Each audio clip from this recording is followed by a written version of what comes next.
Baik, selamat siang untuk kita semua, Yang Mulia Bapak Uskup,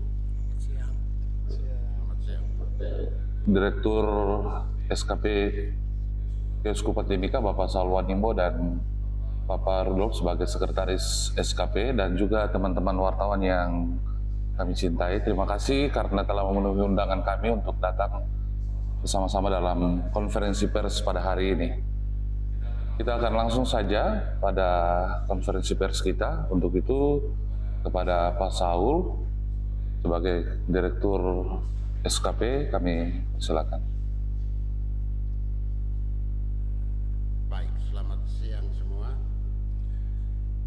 Saya bacakan teks konferensi pers yang sudah kami siapkan. Konferensi pers pengungsi dan situasi kemanusiaan dalam wilayah pelayanan pastoral Keuskupan Timika.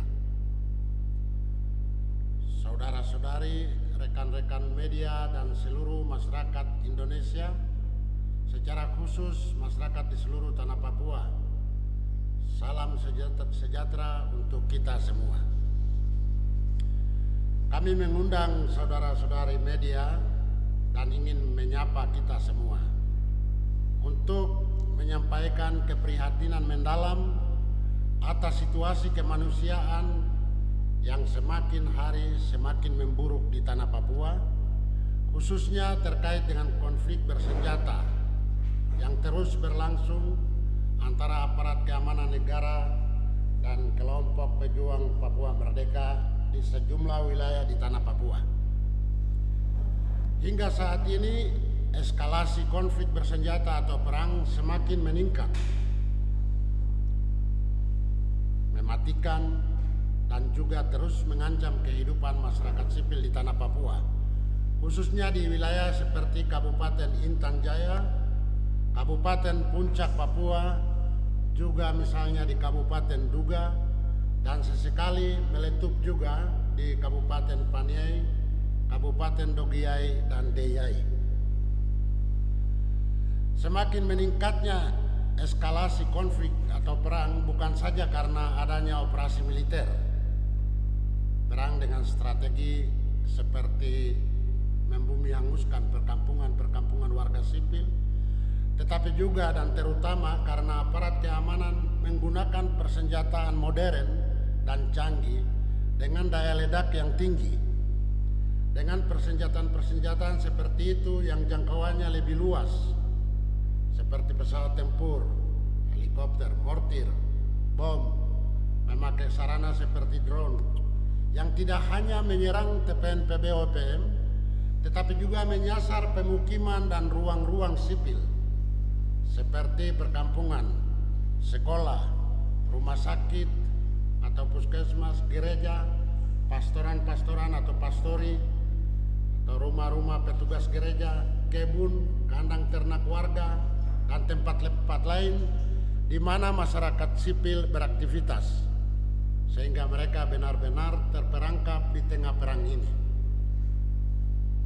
Seperti yang baru saja terjadi di Kabupaten Puncak Papua, Kampung Tuanggi 1, Distrik Gome Utara, atau di Intan Jaya pada tanggal 12 Mei 2025 terhadap 4 warga sipil di Kampung Titigi, yang mana salah satu korbannya yang meninggal adalah orang dengan gangguan jiwa.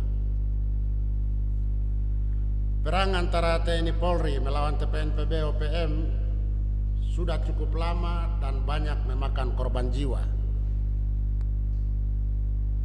Bukan saja pada pihak yang berkonflik, tetapi juga pada warga sipil, yang mana menyebabkan ribuan warga sipil ketakutan, lari meninggalkan rumah, kebun, ternak piaraan, dan pekerjaan hari-hari, meninggalkan kampung halaman, mencari tempat yang aman untuk mengungsi. Hingga hari ini, banyak warga sipil berada di tempat pengungsian, baik yang mengungsi di dalam kabupaten tersebut maupun yang mengungsi ke kabupaten-kabupaten tetangga yang dirasa lebih aman. Menurut informasi dan data yang kami terima, para pengungsi di Kabupaten Puncak, Papua sudah mencapai angka 4.469 jiwa. Tersebar di beberapa distrik, maksudnya dari beberapa distrik. Misalnya Gome, distrik Gome Utara, Ilaga, Omukia, Pogama, Sinak, dan distrik Yugumoak. Sedangkan pengungsi di Kabupaten Intan Jaya sebanyak 1.231 jiwa, berasal dari macam-macam kampung seperti Sugapa Lama, Desa Hitadipa, Kampung Janamba, Desa Sanaba, Kampung Gilinggapa, Kampung Titigi, dan lain-lain. Dampak dari konflik ini ada sekitar 2.216 anak di Kabupaten Puncak tidak memiliki akses pendidikan. 109 anak tingkat sekolah dasar dan 107 anak tingkat sekolah menengah pertama. Jumlah ini belum termasuk pengungsi yang telah keluar dari kabupaten yang berkonflik dan yang ke kabupaten lain yang dianggap aman seperti Nabire dan Timika. Belum lagi dengan kelompok rawan konflik seperti ibu-ibu. Sementara itu di saat bersamaan pasukan TNI Polri terus dikirim ke daerah-daerah konflik tersebut, membuka pos-pos baru di tengah pemukiman warga yang tersisa. Sebenarnya turut menimbulkan teror dan trauma mendalam bagi warga sipil, bahkan juga pengungsi yang sudah semakin tidak berdaya. Sebagai gereja yang selalu berjalan bersama dan bergumul bersama umat tentang iman dan situasi mereka, menyaksikan konflik, menyaksikan penderitaan umat beriman dengan budaya kematian yang tidak beradab ini, kami harus mengatakan bahwa selain isu politik Papua Merdeka, isu investasi juga menjadi latar belakang konflik yang berkepanjangan hingga saat ini, yang mana akan berdampak lebih luas seperti pada lingkungan hidup karena hampir pasti terjadi pembabatan hutan, rusaknya ekosistem, dan menambah buruknya iklim, dan lebih lagi karena masyarakat pemilik hak wilayah akan kehilangan banyak hak mereka, terutama hak hidup. Karenanya kami sebagai Gereja Katolik Keuskupan Timika yang berpastoral di wilayah yang berkonflik dan terdapat banyaknya pengungsi pada hari ini, ingin menyampaikan kepada kita semua dan secara khusus hendak mendorong aktor-aktor yang terlibat konflik perang.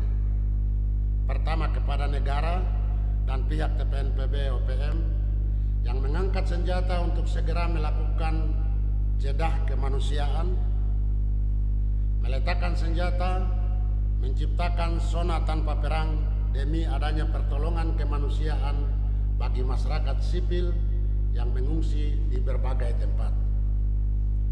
Dua, agar negara menjamin perlindungan hak-hak dasar masyarakat sipil, khususnya para pengungsi akibat konflik, sesuai dengan amanat konstitusi dan prinsip-prinsip kemanusiaan. Ketiga, kepada keamanan dan TPNPB OPM, agar hentikan pertikaian di perkampungan warga atau dekat dengan pemukiman warga sipil dan menjamin perlindungan sesuai dengan hukum humaniter internasional dan Undang-Undang TNI Polri, yakni Undang-Undang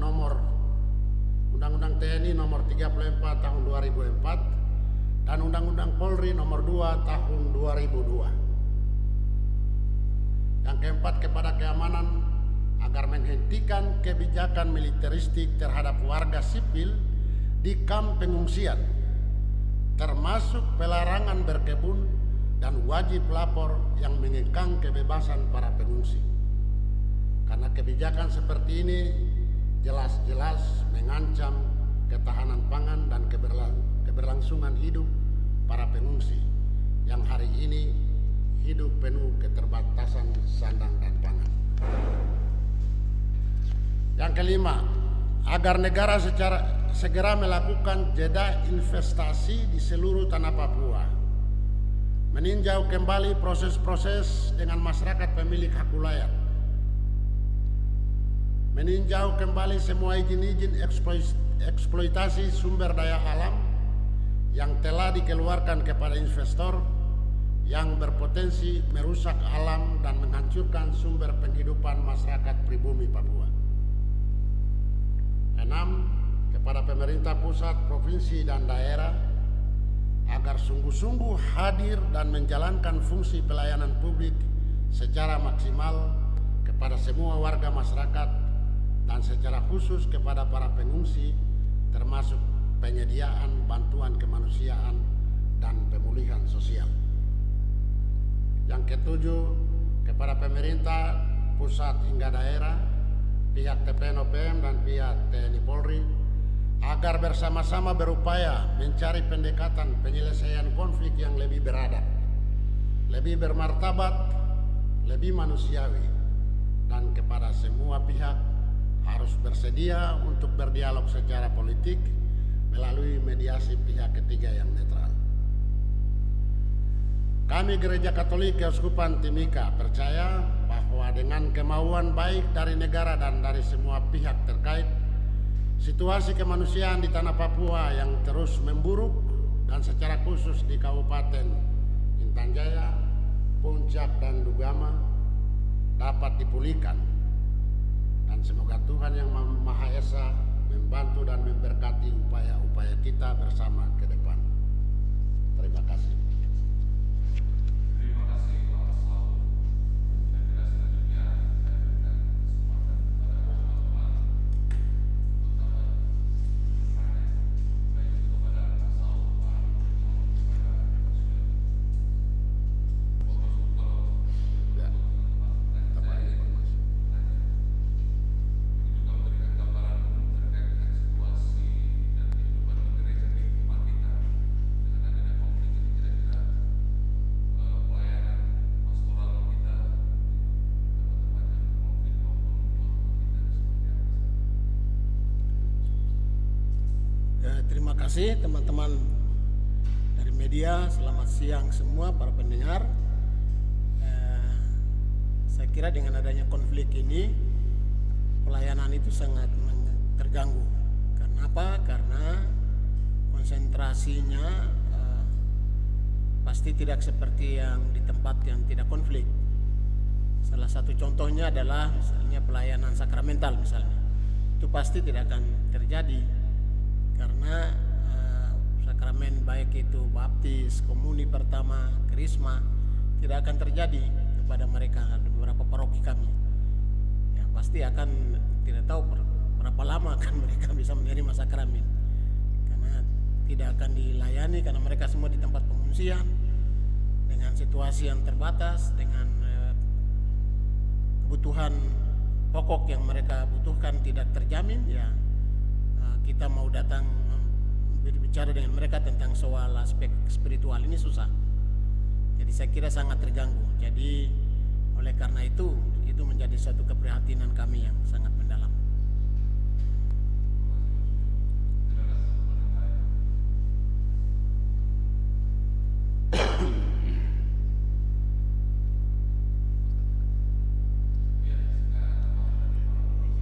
Ya baik, rekan-rekan saya mau tambahkan saja. Yang tadi disampaikan ini memang situasi secara khusus di Keuskupan Timika. Tapi sebenarnya ini gambaran situasi Papua hari ini. Bahwa selain di Timika, kalau kita bicara pengungsi, sebenarnya selain di Timika ada juga di tempat-tempat lain. Saya sebenarnya pikir karena ini situasi Papua saat ini, baiklah kalau yang bertanggung jawab terutama pemerintah terhadap masyarakatnya atau warga negaranya, warga daerahnya harus lebih aktif untuk melihat perkembangan yang ada. Secara khusus wilayah-wilayah yang dirasa aman dan menjadi alamat para pengungsi, saya pikir mungkin pemerintah diskusi atau sudah bicarakan mengenai apa yang ada hari ini. Juga mereka yang masuk ke wilayah tertentu, misalnya para pengungsi dari Intan Jaya, para pengungsi dari Puncak, Papua masuk ke Timika. Saya harap pemerintah sudah bicara hal ini. Saya yakin pemerintah setempat sudah datang dan membuat sesuatu. Tapi karena ini situasi Papua pada umumnya, saya harap pemerintah daerah secara khusus di wilayah-wilayah yang menjadi alamat pengungsian juga mulai bicara ini. Bicara ini termasuk bicara tentang bagaimana anggarannya kemudian. Karena pasti pemerintah merasa berat dengan masuknya tambahan warga lain, apalagi warga yang terdampak seperti ini dan datang di kota tertentu atau di kabupaten tertentu, dan mungkin mereka merasa terbeban juga. Nah, jadi saya pikir ya pemerintah barangkali coba semua pemerintah, terutama pemerintah yang ditujukan atau tertuju oleh para pengungsi menjadi alamat itu, baiklah bicarakan situasi ini. Karena ini situasi kita hari ini di Papua. Mungkin hari ini itu terjadi di di Puncak atau di Intan Jaya. Barangkali suatu ketika terjadi di tempat lain. Diduga misalnya. Sudah. Jadi harap pemerintah, rekan-rekan pemerintah, saya harap ya lebih proaktif untuk melihat perkembangan Papua hari ini supaya dibicarakan bersama. Terima kasih.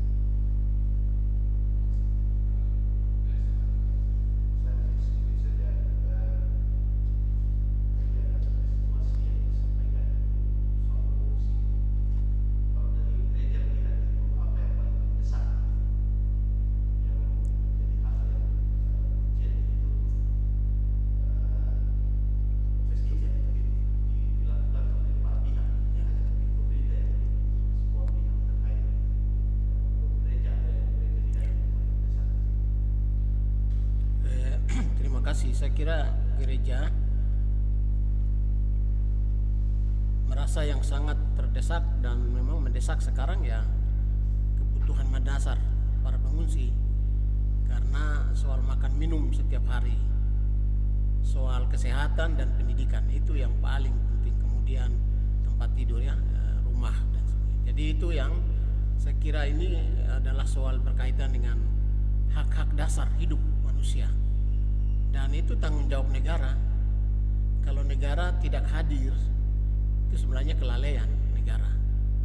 Negara lewat pemerintah dengan ini harus ambil sikap menjadi negara yang berinisiatif, mengajak pihak-pihak yang terkait bersama dengan gereja juga untuk bersama-sama untuk menangani soal pengungsian ini. Karena akibat dari kepentingan negara untuk mengamankan keamanan ini ya terjadi seperti ini, bahwa masyarakat jadi korban dan pemerintah harus hadir. Kalau pemerintah tidak hadir, absen, nah itu adalah suatu kelalaian. Nah, gereja kami sudah beberapa kali kami sudah menghimbau kepada jemaat kami, umat kami, dan mereka sudah mengumpulkan bahan pama dan dikirim beberapa bulan lalu dengan beberapa flight ke tempat-tempat pengungsian. Ya, pemerintah juga saya kira ada pemerintah daerah yang sudah melakukan. Tapi saya belum dengar pemerintah pusat dari kementerian-kementerian terkait, ya. Kementerian Sosial, Kementerian Pendidikan, Kementerian Kesehatan belum ada. Dan juga saya mengajak teman-teman dari Komnas HAM kalau bisa terlibat supaya diskusi untuk soal kemanusiaan ini. Saya kira itu dari saya. Terima kasih. Saya tambahkan satu. Selain sandang pangan papan tadi, hal yang sering kali dianggap sepele tapi sangat menentukan Papua ke depan itu soal pendidikan. Monsinyur tadi ada sentili. Ini 20 sampai 30 tahun terakhir itu baik gereja-gereja lewat yayasan-yayasan maupun pemerintah itu buka sekolah banyak, sampai di pedalaman di mana-mana ada SD negeri, SD impres banyak, dengan maksud supaya anak-anak Papua ini kemudian belajar dan kemudian bisa mengelola diri dan kampungnya, sumber daya alamnya. Tapi 10 tahun terakhir banyak sekolah tidak jalan. Saya kasih contoh di Kabupaten Puncak, sekolah yang jalan itu SD PPK Gombe, titik. Yang lain tidak jalan. Di Bilogai SD PPK Bilogai itu yang jalan. Banyak sekolah tidak jalan. Kita lost generasi betul ini. Perang ini dia menciptakan generasi orang Papua yang bodoh nanti. 10-20 tahun banyak orang bodoh. Sehingga saya pikir kalau alasannya itu hanya demi investasi, investasi itu untuk siapa? Kalau memang itu untuk masyarakat, begini, ini bukan caranya. Tidak menjamin kesejahteraan masyarakat sama sekali. Maka harus dibicarakan ulang supaya anak-anak juga dari investasi itu mereka bisa terima pendidikan yang baik dan seterusnya, sehingga orang Papua dibentuk untuk berkembang lebih manusiawi lagi, bukan diperlakukan seperti yang sekarang kita jumpai di mana-mana. Terima kasih.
Terus tuh dulu ada bilang teroris lah, kelompok teroris apa macam itu, terus KKB, sekarang kelompok kriminal politik. Sudah kita lihat siapa yang beri nama ini. Kriminal itu biasa dipakai oleh polisi. Polisi sering menggunakan istilah kriminal untuk memang kalau kriminal berarti tugas-tugas kepolisian. Teroris bisa polisi, Densus 88 bisa, atau kelompok militer. Sekarang kriminal politik, siapa yang beri nama ini? Kita perlu lihat. Apakah ini dengan maksud ada keuntungan finansial mau didapat di sana? Siapa menjalankan operasi, dia yang dapat keuntungan finansial. Apapun tujuannya, untuk saya bukan soal, tetapi jangan pernah masyarakat dikorbankan demi perut saja.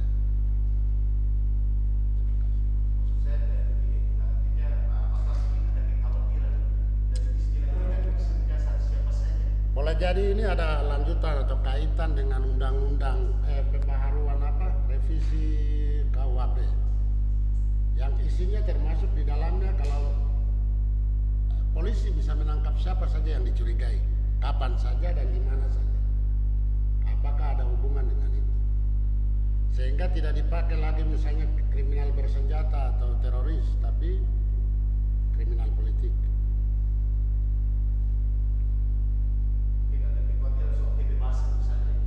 Tetap ada soal dengan kebebasan berekspresi dan sebagainya. Ini orang berekspresi kalau dianggap ini tindakan politik yang merugikan, saya pikir tidak benar juga. Lalu bagaimana dengan undang-undang yang lain, hak-hak masyarakat yang lain, hak untuk berbicara di depan umum, hak untuk merasa nyaman, hidup bebas, bergerak kemana saja. Ini semua bagian dari hak asasi manusia yang bukan diberikan oleh negara, tapi melekat pada diri orang sejak dia lahir. Jadi hak sebagai manusia.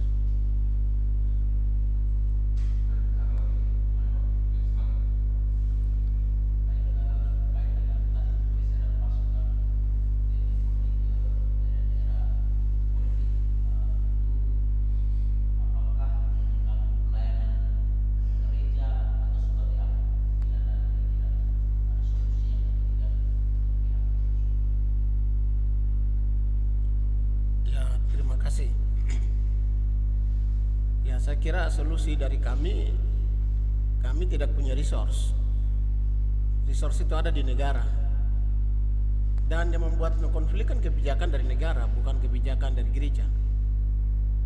Jadi solusi harus dari gereja, dari negara yang harus menemukan solusi, mengajak gereja dan lembaga yang lain untuk bersama-sama mengatasi persoalan kemanusiaan ini dulu yang urgen. Setelah itu menyelesaikan akar masalahnya. Nah, akar masalahnya di mana? Akar masalahnya di politik, akar masalahnya di investasi, politik ekonomi, ya, dan seterusnya. Jadi jangan akar masalah itu tidak diselesaikan, ya kemanusiaannya jadi korban terus. Dan negara lalu tidak hadir dan membiarkan, itu kan adalah suatu pembiaran dan adalah suatu kesalahan oleh negara sendiri terhadap rakyatnya kan jadinya.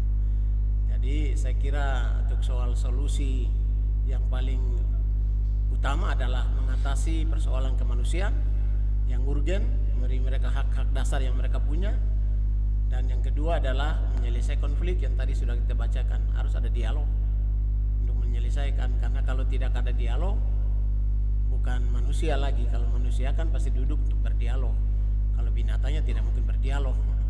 Kalau manusia ya punya hati nurani, punya akal budi, duduk berbicara dari hati ke hati, menyelesaikannya dengan baik dan menemukan titik temu sehingga tercipta suasana damai, kemanusiaan, keadilan yang diciptakan oleh negara kan. Saya kira itu.